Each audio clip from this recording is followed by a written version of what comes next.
ఇప్పుడు చెప్పాను నేను అన్నిని. ఇది నేను చెప్పినవి కేవలం గత 5 సంవత్సరాల్లో జగన్మోహన్ రెడ్డి గారి హయాంలో చేసినవి.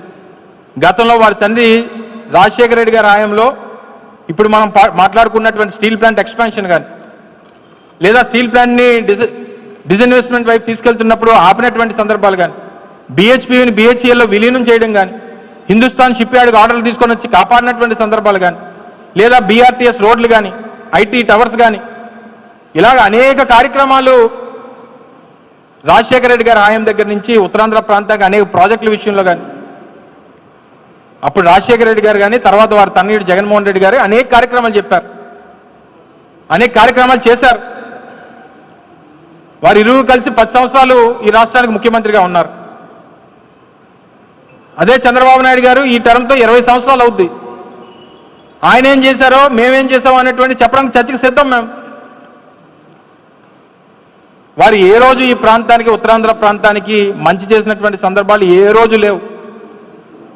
అధికారంలోకి రావడానికి ఉత్తరాంధ్రను ఉపయోగించుకున్నటువంటి సందర్భాలు అనేక సందర్భాల్లో ఉన్నాయి తప్ప, వచ్చినటువంటి అధికారాన్ని ఈ ప్రాంత అభివృద్ధికి వాడుకున్నటువంటి సందర్భాలు ఏ రోజు చంద్రబాబు నాయుడు గారికి లేదు. ఏ రోజు అటువంటి ఉన్నతమైనటువంటి కార్యక్రమాలు చేసినటువంటి పరిస్థితులు లేవు. ఏ చర్చ కన్నా వైఎస్ఆర్ కాంగ్రెస్ పార్టీ వారితో చర్చకు సిద్ధం అనేటువంటి విషయాన్ని మరొకసారి మీ ద్వారా తెలియజేస్తా ఉన్నా.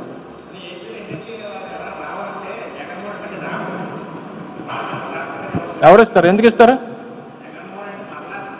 అలా కాదండి. సరే, మీరు చెప్పింది బాగానే ఉంది. గత ప్రభుత్వంలో హెరిటేజ్ సంస్థ అనేటువంటిది ఈ రాష్ట్రంలో ఉంది కదా, అవి పరిశ్రమలే కదా. హెరిటేజ్ ఎవరిది? చంద్రబాబు నాయుడు గారు కదా. నాకు తెలిసి హెరిటేజ్కి సంబంధించినటువంటి సంస్థలు మా అనకాపల్లి కసింకోటలో, అలాగే రాష్ట్ర వ్యాప్తంగా అనేక ప్రాంతాల్లో 10-11 యూనిట్లు ఉన్నాయి పరిశ్రమలు. చెప్పనండి, ఏమి ఇబ్బంది పెట్టామని చెప్పానండి. చంద్రబాబు నాయుడు గారు ఏమైనా బాండ్ పేపర్ రాసిచ్చారా? మేము ఏదైనా ఇబ్బంది పెట్టినటువంటి సందర్భాలు మా ప్రతిపక్ష నాయకుడే కదా ఆ రోజు మేము అధికారంలో ఉన్నప్పుడు. హెరిటేజ్ సంస్థ అనేటువంటిది ట్యాక్సులు కట్టకపోయినా 2019 నుంచి 24 మధ్యలో దాదాపు 2-3 సంవత్సరాలు ట్యాక్సులు కట్టకపోయినా సరే, ఆ రోజు కోవిడ్ పరిస్థితులు ఉన్నాయి, కొన్ని ఇబ్బందులు ఉండొచ్చు అని చెప్పి సమయం ఇచ్చి ఇబ్బంది పెట్టకుండా ఈరోజు రాష్ట్రంలో పరిశ్రమలకి అనేక రకాలైనటువంటి ప్రోత్సాహాలు ఇచ్చినటువంటి ప్రభుత్వం అది. లేనిపోయినటువంటి ఆరోపణలు చేసి చెప్పాను కదా. ఇప్పుడు చెప్పినటువంటి ప్రాజెక్టులన్నీ మా హయాంలో వచ్చినవి. వారు వచ్చిన తర్వాత ఏం తీసుకొచ్చారో చెప్పానండి. సంవత్సరం అయిపోతుంది కదా. సో ఇవన్నీ లేనిపోయినటువంటి ప్రచారాలు చేసి ఏదో పబ్బం గడుపుకుందామని అంటే అలాగే గడిచిపోతుంది. దాన్నే ఉంది. 5 సంవత్సరాలకు ఒకసారి అధికారం వస్తుంటుంది. ఏది శాశ్వతం కాదు. ఇందాక నువ్వు టైం చూపించావు, ఆ టైం కూడా ఎప్పుడు పర్మనెంట్గా ఒక దగ్గర ఆగిపోదు. టైం మారుతుంటుంది, పరిస్థితులు మారుతుంటాయి, జనం మారుతుంటారు, ప్రభుత్వాలు మారుతుంటాయి. వారు తీసుకున్నటువంటి నిర్ణయాలు, మేము తీసుకున్నటువంటి నిర్ణయాలు ప్రజలు నిర్ణయిస్తారు అన్ని కూడా.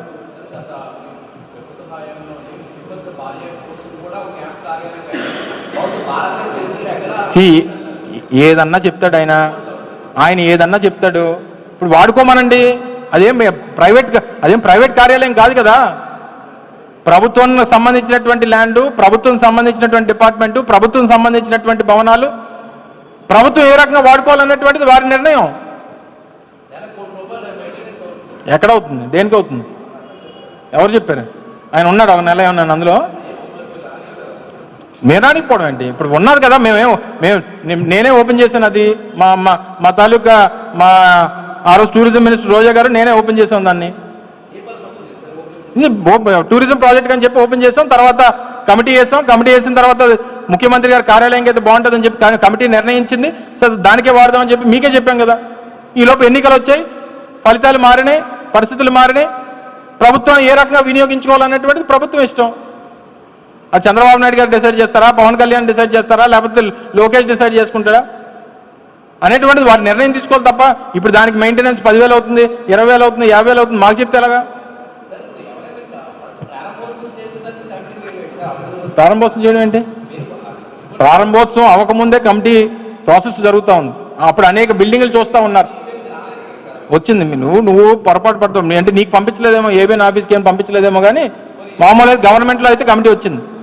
ఏబిఎన్ రాధాకృష్ణ గారికి, టీవీఎన్ నాయుడు గారికి వీళ్ళకి పంపించున్న రిపోర్ట్స్. కానీ రిపోర్ట్స్ అనేటువంటి ఇప్పుడంటే మీ గవర్నమెంట్లో ఏ రిపోర్ట్ అన్నా మీకు మీ ఆఫీస్లో వచ్చి వెళ్తాయేమో. ఏబిఎన్ ఆఫీస్కి, టీవీ ఆఫీస్కి, ఈటీవీ ఆఫీస్కి వెళ్తాయేమో, కానీ మా ప్రభుత్వంలో డిపార్ట్మెంట్లో ఉంటాయి రికార్డ్స్ అన్నీ కూడా. జీవోలు అన్నీ ఉన్నాయి. అన్ని జీవోలు నీ ముందు పెడతాను. ఏ జీవో కావాలి? నువ్వు ఇందాక చెప్పినటువంటి లోకేష్ చెప్పినటువంటి వాలంటీర్ జీవో కావాలా, లేకపోతే ఇందాక చెప్పిన గ్రీన్ హైడ్రోజన్కి సంబంధించినటువంటి జీవోలు కావాలా, అన్నీ మీ ముందు పెడతాం. గవర్నమెంట్ ఎవిడెన్స్లు అవన్నీ గవర్నమెంట్కి సంబంధించినటువంటి ఎవిడెన్స్లు జీవోల రూపంలోనే ఉంటాయి. అందరు చూపించి అందరికి ఏది కావాలంటే అది చూపించవచ్చు. ఆర్టీఐ ఉంది కదా, మన మన్మోహన్ సింగ్ గారు చనిపోయారు, ఆర్టీఐ పెట్టారు కదా, రైట్ టు ఇన్ఫర్మేషన్ యాక్ట్. నువ్వు అడుగు, ఏది కావాలంటే అది ఇస్తుంది ప్రభుత్వం. అప్పుడు నువ్వు అడగలేదు, ఇప్పుడు అడుగు ఇస్తుంది పోనీ. నెక్స్ట్